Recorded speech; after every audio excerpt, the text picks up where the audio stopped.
Welcome to MY Gaming, and today we'll be comparing Hu Tao's artifact and weapons that I have. Alright, as I always mention, my video is always made for free to play or low budget players. So the weapons I'll be comparing here is Dragon Bane and Deathmatch. My Dragon Bane is refinement rank 4. I was lucky enough to get 4 of it. Deathmatch is just 1, of course. I don't think I'll ever refine it. So we'll be mainly comparing these two weapons and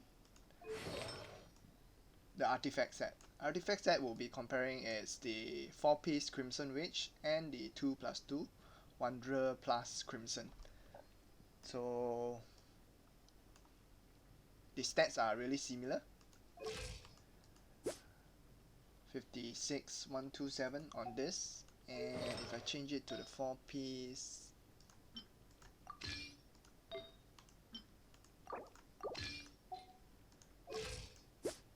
$52,127. So it's really similar, just a little bit difference in the crit rate, but we will be able to see which is better or if it's significant for you to change.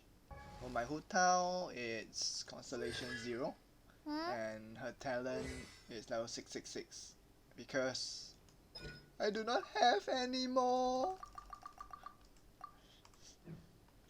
I have Tatalia, he used most of them already. The whole game only gave me 6 from starting until now. See level 9, 1, 2, 3, 4, 5, 6. Only 6 and I have 0 for her. This game's RNG needs to stop.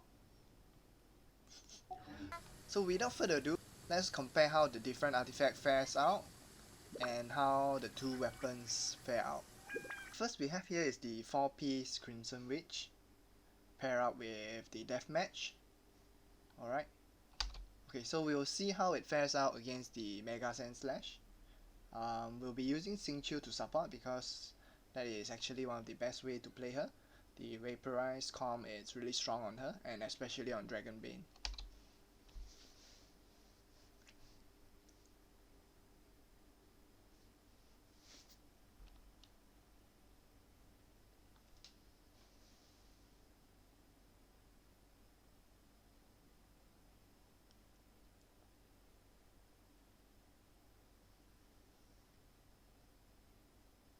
Okay, so the first round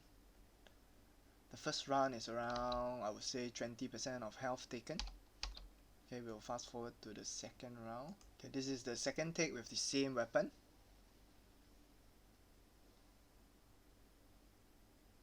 As you can see, it's straight Deathmatch.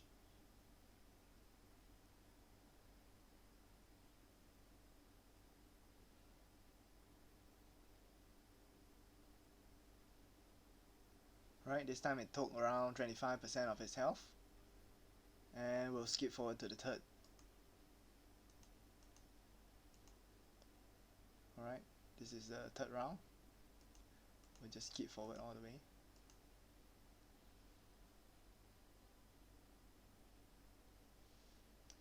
And the third round with Deathmatch 4-piece also does around 25%. Okay.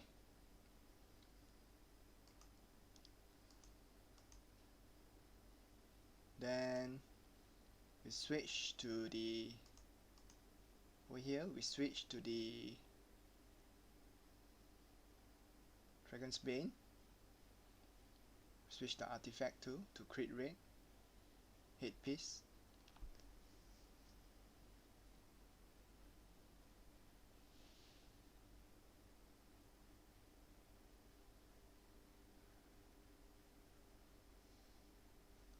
So we'll fast forward. Don't think you want to watch everything. So this is Dragon's Bane Tech 1 4-piece Crimson Witch. That's around 25% too. Alright. And we have the Take 2.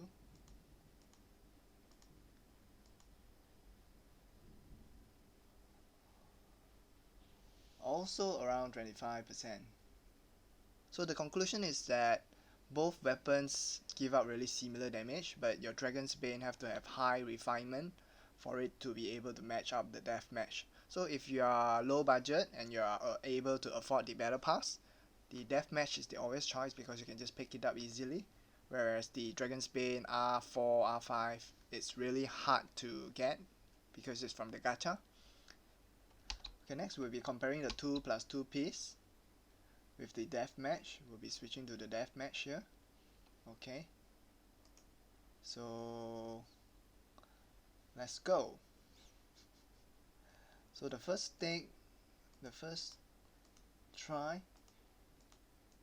takes around 20% of the damage.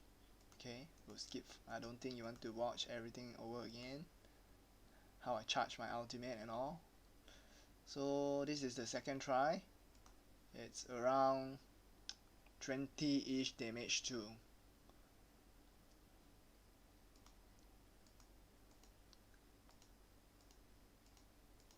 And this is the third try. It also did around 20% damage. Okay, so the last one we'll be showing is the 2+2 using the Dragon's Bane. Okay, as you can see here, Dragon's Bane. See, the Dragon's Bane seems to does a little more damage at 25%.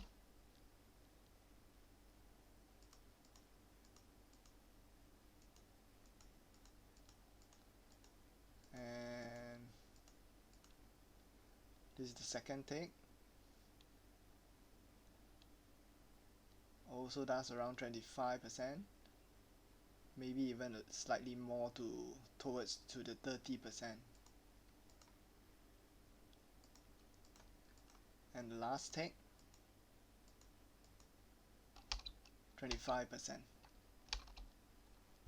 So comparing it to the Dragon's Bane R4, I only managed to do twice instead of the 3 times. I forgot to do once, it seems. But we can see here it's really close and similar damage at around 25 damage.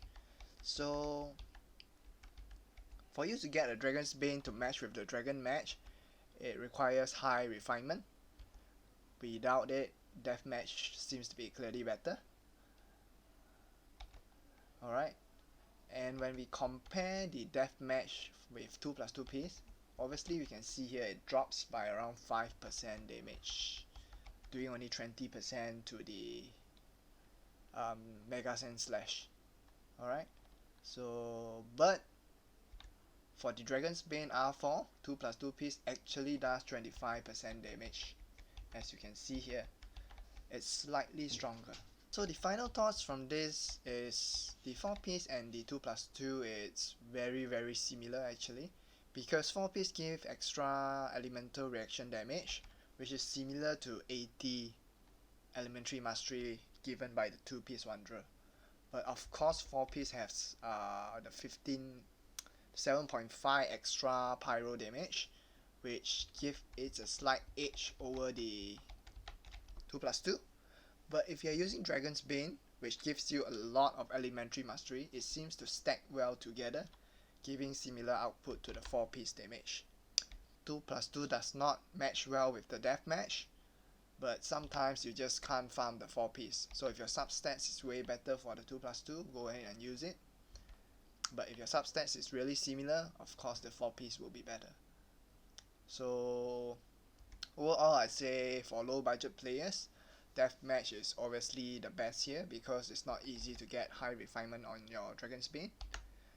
But if you are a full free to play, you do not want to buy the battle pass, my previous video mentioned what other weapons you can use, and it seems like for full free to play, if gacha do not help you, the best choice is White Tassel, but it's a 3-star weapon and you would want to improve it eventually. The Black Cliff weapon can be a choice for free to play too, but personally I wouldn't like to buy things from the Paimon shop because the Star Glitter I rather wish and put it onto the PT so that I can get better stuff. So if you got no choice, the Black Cliff can be an option, but the passive for the Black Cliff, which adds her attack, does not help much. So in the end of the day, I still think White Tassel might do slightly better. It's totally up to you.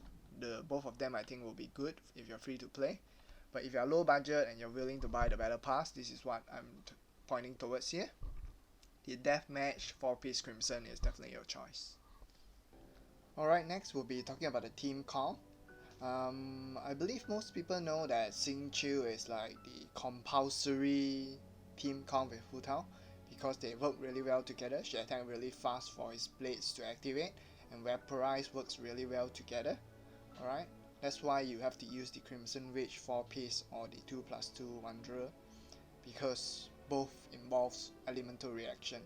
If you want to play Hu Tao only, Pyro only carry, you might need the Lava Walker set, but that is like not maximizing her damage because a lot of her damage comes from elemental reactions. Okay, and then the next thing is Xiangling. Xiangling works really well with her, especially if you have her at C6. I believe most low budget player will have her at high constellation because they gave so many free Xiangling and she appears in so many banners. They are also in the same banner, so if you don't have C6, it works well because you have the 2 Pyro Resonance. So the last one is Diona for healing and her shield to protect Hu Tao when she has low HP. Okay, so this is what most people would do if you want to play her as main DPS. Alright, though I personally do not prefer her as a main DPS. We'll talk about that later. I will show you how it works with this team comp. Alright, so for this team comp, you would usually want to start with Xingqiu. Alright, activate his burst, Xiangling burst, Diona, open the shield and just go wham. Shield protection, you got nothing to fear. Everything is boosting damage for her and use ultimate. I might use Lily and then quickly switch for the 12%.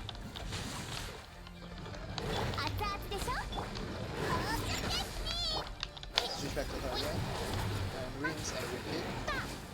Okay.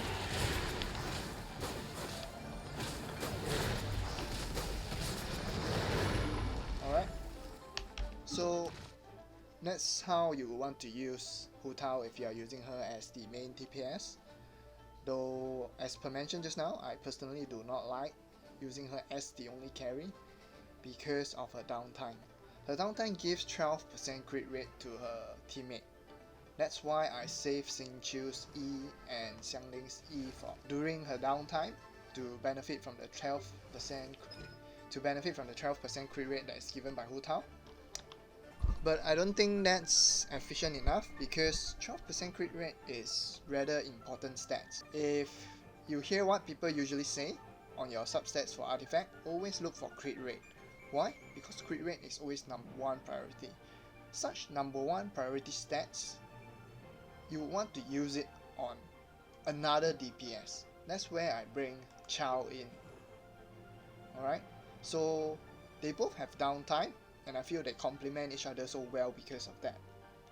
During Hu Tao's downtime, you will switch to Chao for his extra 12% crit rate, and he will benefit a lot from it because generally your main carry will have more crit damage. Okay, if you compare to your supports, their crit damage is way lower. So the 12% will benefit a carry way more. Alright? So let's make a comparison for that. So my personal favorite for this team comp is I will bring in Chao to benefit from the 12% crit rate, and I'll bring in Bennett for the 2 Pyro Resonance. Alright, so I know Bennett does not benefit Hu Tao because he heals her too much, but Bennett is more for Chao. So how I would do this team comp is, personally I prefer this team comp is, now I can use his burst. Alright, and I will just use the E straight and just start attacking. So there's less setup, easier to play, but you don't have the shield. Pros and cons. Okay, and once what is over, you throw Bennett and benefit from the 12%.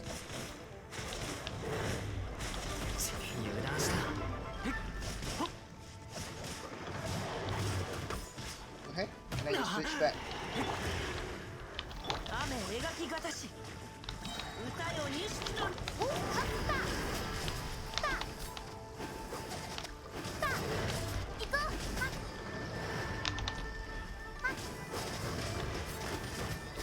Okay, and again, no Bane ultimate.